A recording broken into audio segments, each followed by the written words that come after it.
Arroba en contexto piso I, arroba Carlos Penaloza, nuestras cuentas en redes sociales y el WhatsApp con respeto, por supuesto, las preguntas, los comentarios en el marco del respeto para nuestros invitados, porque si no, no los podemos leer acá. Por cierto, ayer muchos comentarios no se pudieron leer porque es muy difícil sintetizar 80, 100 comentarios en esta fracción de tiempo que es media hora que tenemos de entrevista con cada uno de los voceros. Nos disculpamos por eso y vamos a hacer lo posible hoy por leer la mayor cantidad posible. Recuerden entonces 0412-700-7606. Recibimos a Henry Falcón en estudio, un gusto que nos acompañe. Gracias por estos minutos que vamos a conversar. Excelente que podamos estar acá con Henry Falcón, porque en medio de lo que está ocurriendo con las primarias, con los escenarios electorales que se nos vienen, muchos liderazgos políticos han dado un paso al frente, mucha gente ha dicho que va a aspirar, otros públicamente no lo han dicho, pero Henry Falcón es uno de los que ha dicho que no, a pesar de estar en las encuestas que hemos visto con unos números que pudieran pensar, Henry Falcón puede dar un paso también en esa pelea. ¿Qué está viendo Henry que los demás no ven? ¿Por qué no ir a esa primaria? Yo lo que creo, primero, bueno, agradecerte la invitación. Pero fíjate, de lo que sí estamos convencidos, y no desde ahora, desde hace mucho tiempo, que el país demanda de sus políticos y demanda de, más que de los políticos, de su dirigencia y de los partidos, primero, desprendimiento. Segundo, política de verdad. Y tercero, oye, humildad y reconocimiento al otro en la verdad, valga la redundancia. Entonces, yo creo que el país quiere soluciones concretas a los problemas más álgidos que demanda la gente. Claro. Decíamos Público, ahorita, economía. el problema del salario, lo que es fundamental, cómo resolver el problema del deterioro real, objetivamente, de la economía. Además de eso, bueno, el problema de los servicios, la salud, el agua, ahora el problema de la gasolina que se ha agudizado, el problema del combustible, la falta de productividad, el decaimiento del aparato productivo nacional, etcétera. Ahora, todo eso pasa, querramos o no, por la política. Y la política es esto que estamos viendo ahora. La política son elecciones, pero claro, la política también es diferencia, la política es diálogo, es negociación, la política es debate. Y yo creo que en el marco de esos diálogos y la negociación tienen que haber unos acuerdos mínimos en el ejercicio interno de la política, fuera de los factores de la oposición, que permitan, oye, que podamos de verdad alcanzar acuerdos importantes en torno a una alternativa que dé el traste con el gobierno que representa el cambio político en la aspiración de la mayoría de los venezolanos. Eso es lo que quiere Venezuela. Ahora, un cambio político es un cambio de gobierno en Venezuela.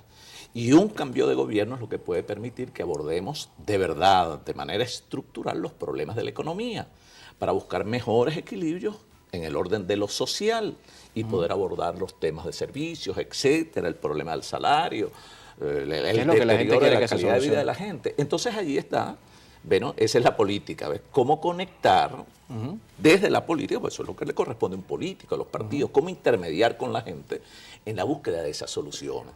Si nos desconectamos, entonces pasa lo que está ocurriendo. La gente empieza a tener desconfianza de los políticos, muchos de los cuales le vendieron una tesis distinta al voto. Entonces ofrecían la abstención, ofrecieron en algunos casos salidas fantasiosas a una realidad que vivía el pueblo venezolano y que demandaba salidas urgentes. Y de allí la política, no la antipolítica. Entonces, ese es el papel que nos corresponde ahora. Ahora, esto no lo podemos ver como un asunto particular, es Henry Falcón o es el partido o el movimiento de Henry, no. Nosotros tenemos que ver cómo confluimos en la construcción de esa alternativa que, de alguna manera, oye, reúna las características que demanda la población. Oye, Y es la primaria, porque en la calle la gente habla de los temas que estamos mencionando, salud, servicios públicos, economía.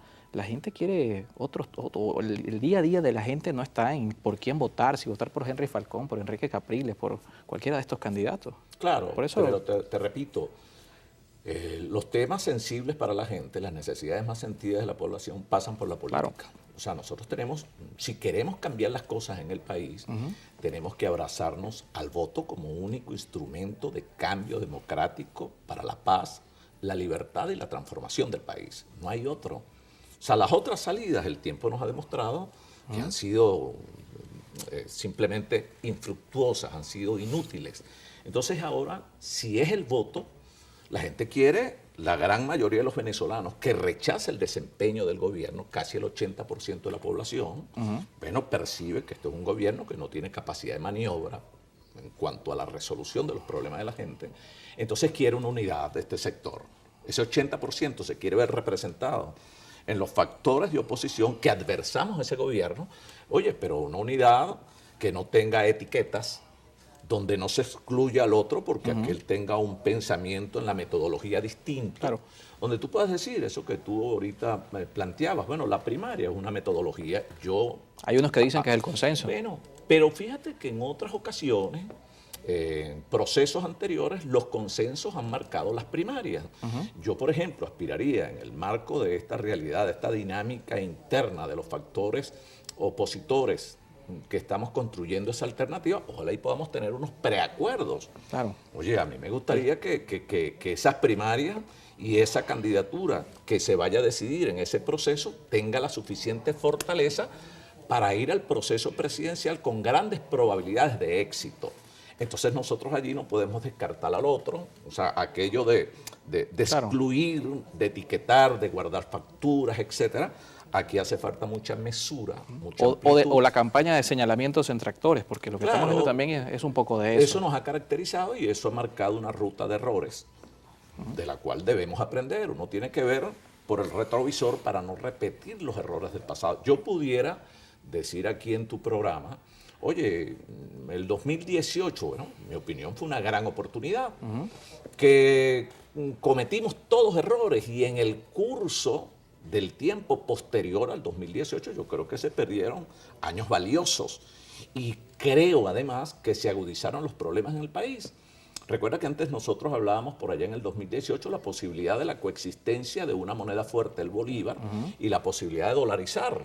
Y no era dolarizar la economía per se, o sea, desapareciendo el bolívar, ¿no? Era cómo buscar la coexistencia de una moneda fuerte con una moneda que tenía que fortalecerse, y para ello, pues los estudios que se habían realizado en el momento daban altas probabilidades de que eso tuviera éxito. Hoy quizás eso es un poco más cuesta arriba. Igual claro, porque hay que reconstruir la confianza de la gente, ¿no? Claro, en este escenario. Y la misma... Aunque en ese escenario tampoco había confianza. Y además los cuestionamientos que hoy se le hacen a la dirigencia política del país, a todos nosotros, sin excepción.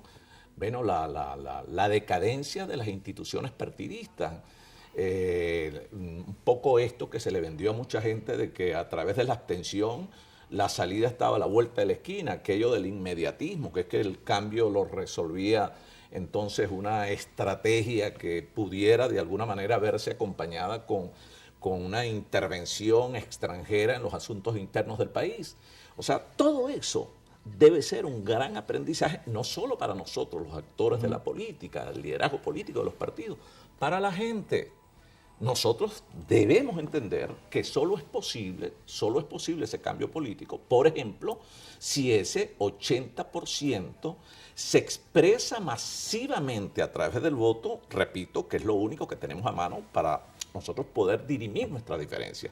No es llamando unos a la abstención, un poco lo que ocurrió el proceso electoral pasado de las regionales, donde pudimos abrazar un éxito de 12, 14 gobernaciones, unas 200 y haber presentado alcaldías. Candidaturas unitarias. Claro, y en una tesis de acumulación de fuerza el escenario fuese otro ahorita. Hicimos todo lo contrario. Entonces, en algunos casos teníamos, caso Lara, pues entonces allí la participación fue del 41% de la población. Quiere decir que los sectores que comulgamos con la tesis del cambio político porque adversamos al gobierno, porque ha sido un mal administrador, porque el gobierno además aplica la política del chantaje, del ventajismo, del clientelismo, del populismo, etcétera, bueno, no logramos un cambio efectivo en ese espacio importante de poder porque no pusimos de verdad la voluntad que demandaba la mayoría de la población para lograr un acuerdo político en esa entidad y en otras. Nos toca hacer una pausa. El caso de Lara en particular, la semana pasada aquí estuvo Luis Florido y decía, es que Henry Falcón del 2021 no es el mismo el Henry Falcón del año 2023.